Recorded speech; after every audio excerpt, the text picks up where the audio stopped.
ওয়াইফের নামে চাতাই বলতেছো? মাথা কি ঠিক আছে? দেখো, বাজে কথা বলবা না, একদম কিন্তু ছিঁড়ে ফেলবো। স্যার প্লিজ আমার কথাটা বিশ্বাস করুন। আপনার ওয়াইফ যদি সামনে গেল না শাড়ি দেখতে, বিশ্বাস না হলে আপনি গিয়ে নিজেই দেখুন কি করতেছি। ঠিক আছে, আমি দেখতেছি। যদি ভুল হয় না, তোমার এই জায়গায় দোকান পাড়ার সাথে মিটিয়ে দিব। ঠিক আছে স্যার। শাড়িটাকে তোমাকে পরলে না তোমার শরীরের সাথে একদম মিশিয়ে যাবে, সুন্দর।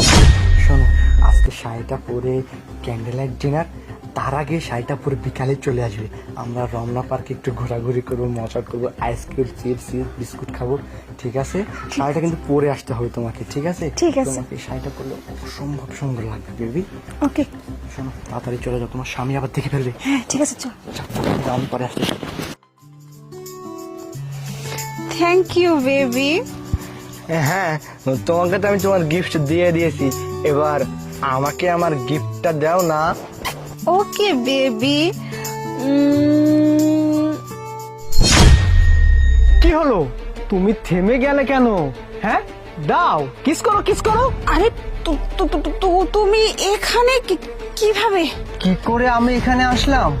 শোনো তাহলে, সেটা একদম মিশিয়ে যাবে, সুন্দর হবে। শোনো, আজকে শাড়িটা পরে ক্যান্ডেল লাইট ডিনার, তার আগে শাড়িটা পরে বিকালে চলে আসবে। তোমার লজ্জা করে না? হ্যাঁ, একটা পাবলিক প্লেসে এসে একটা বাইরের ছেলেকে তুমি কিস করতেছো? আমি তোমাকে শপিং মলে নিয়ে যাই কেনাকাটা করে দিতে, আর পছন্দ করে তোমার না গো, তাই না? সি, এতটা নিচে নেমে গেছো তুমি। কি? হ্যাঁ, কোনো লোকানোর চেষ্টা করো না।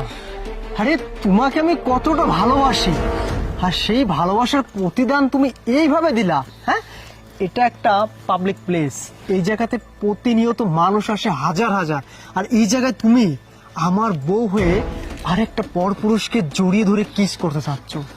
সি সি সি, বিষয়টা এতটুকু না, বিষয়টা অনেক বড়। তোমার ফ্যামিলির শিক্ষা নেই, যার কারণে তুমি এতটা খারাপ হয়েছো। এই ছেলে, তোমারই বা কি জ্ঞান? হ্যাঁ, তোমার মতো খারাপ ছেলে হ্যাঁ আমি আর কোথাও দেখিনি। অ্যাকচুয়ালি ভাই, বিষয়টা এমন না, দেখুন। হ্যাঁ ভাই, ওনাকে আমার আমি বিষয়টা এমন না, এটা আর বলো না।